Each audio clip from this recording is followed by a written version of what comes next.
Nasa ospital na ang lalaking nag-amok sa Iloilo International Airport matapos mabistong may kutsilyo. Tinakasan niya ang screening, lumapit sa mga pasahero at inundayan ng patalim ang mga pulis. Kaya siya binaril. Nakatutok si John Sala ng GMA Regional TV.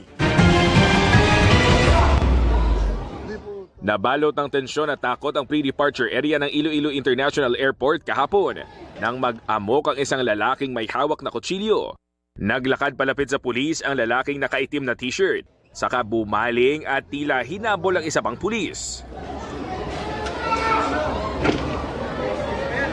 Hanggang umalingaw-ngaw ang isang putok ng baril.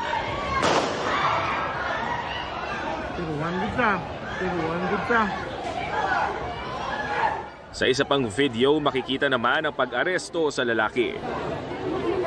Ayon sa Iloilo Police Provincial Office, na-detect sa x-ray ng paliparan ng patalim sa bag ng sospek. Nang i-inspeksyonin na sa screening area, tumakas daw ang sospek bit-bit ang kanyang bag at saka inilabas ang patalim.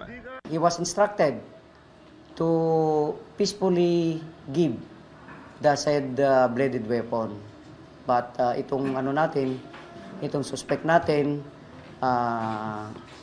naglakad palayo papunta sa mga passengers. Nung i-attempt na kunin ng ating kapulisan, inundayan na itong pulis natin several times, prompting the aviation police to draw his firearm and shot once yung kanyang shoulder.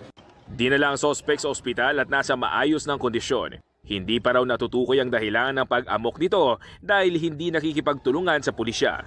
Pero ayon sa isang pasahero, bago pa man nangyari ang pag-amok, tila hindi na mapakali ang sospek. Sa check-in pa lang, damo na siya mga gakasalapay nga tabo kay amo na anxious na parik-parik sa mga kadto pakaresa sa iban nga mga pila. Kinilala ng mga otoridad ang sospek bilang isang security guard sa Cebu City. Kwento raw ng kapatid nito sa mga pulis, nasaksak na noon ang lalaki sa Cagayan de Oro. Since that time, sir, is nagdadala na daw ito ng kwanser pang depensa ng sarili niya, yung kutsilyo. Nag-usap-usap sila ng kapatid niya po, sir, is na-transfer na po daw siya sa Iloilo. Dahil sa insidente, pinag-aaralan ng Civil Aviation Authority of the Philippines na ibalik ang initial screening sa main entrance ng airport. We will have to meet and try to evaluate mga risk assessment again and for whatever is good. Kung anong mga recommendations nga matabo, we will make sure na hindi na maliwat. Iniimbestigahan na rin ng PNP ang di pinangalanang pulis na bumaril sa lalaki dahil sa pagpapaputok sa gitna ng maraming tao. Magkakaroon ng moto proprio ang ating Internal Affairs Service. So, it's not me to determine if may na-violate yung pulis natin. Mula sa GMA Regional TV at GMA Integrated News, John Sala. Nakatutok 24 oras.